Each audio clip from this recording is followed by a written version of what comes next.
What's up, guys? It's me, Mr. Johnson. We're going to be discussing today the 7 Years' War, also known as the French and Indian War. We got a lot to cover, so let's get it started. This was really the first global war. You can see it happening all across the globe there. We're going to be focusing primarily on this area right here, North America. This is the French and Indian War. This is that theater right there, and that's what we'll be discussing today. So let's move it right along here. As you can see, we do have the English territories right here on the eastern seaboard. We have France right here. They own all this territory right there. And down here, I should point out that Cuba is a hot commodity as well. Not as well. This is the hot commodity. And this area right here is worth more than this whole area. So that'll come into play a little bit later, but just wanted to discuss that with you guys. So the battle lines are drawn, and we'll be moving on right here. So the 7 Year War facts. Let's take a look. Well, it had multiple names. Of course, it has two names, but there also are some other names, such as the War of the Conquest, Third Silesian War, the Pomeranian War, and the Third Carnatic War. It really came down to the English and the Indians versus the French and the Indians. There are different Indian tribes involved here. We won't get into the names. But this also came down to a battle of supremacy. Who is the big global power? Is it France? Is it England? Well, we'll find out a little bit later who it was.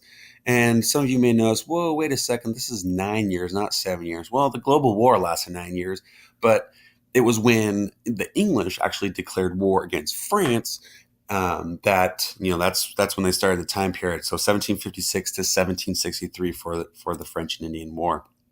A lot of battles happening right here. Our man, George Washington, he's down here fighting away. He's 22 years old, doesn't do so well. Kind of ends up losing this territory. Comes back a year later with Mr. Braddock.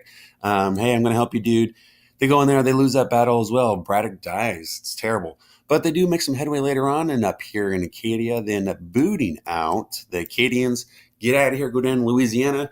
Somewhere along the lines, their names get muddled, and people end up calling them the Cajuns. So, and that name actually still sticks today. Well, what happens? Well, who are the winners? Boop, boop, boop, boop. It's the English. The English end up winning. Well, they get all kinds of great stuff. Well, they get New France, Canada. They get Spanish Florida. They get the Caribbean, that hot commodity down there, and those beautiful beaches. But the big thing is they become the big premier imperial power in Europe.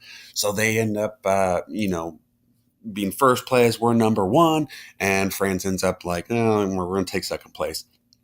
The colonial Americans, they're also the winners. Well, why is that? Well, they get a big boost in confidence, man. Hey, look, we're doing things, we're getting things done, we're winning wars. Yeah, we're doing great. Well, there are some losers as well. France gets the boot. Get out of here. You're done.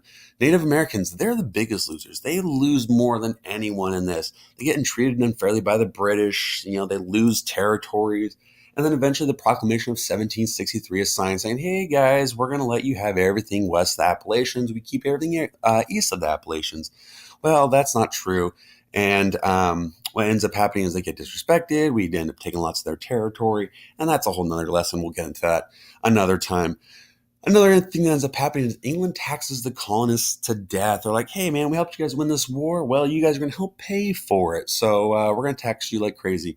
The problem with that is colonists didn't like that. And so that sowed the seeds of the American Revolutionary War.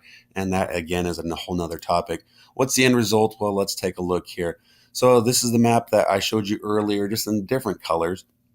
Post-war, as you can see here, British own all this. Look at all this land that they own. And then here's Spain. They end up getting everything west of the Mississippi. French is, the French is nowhere to be found in here, actually right down there.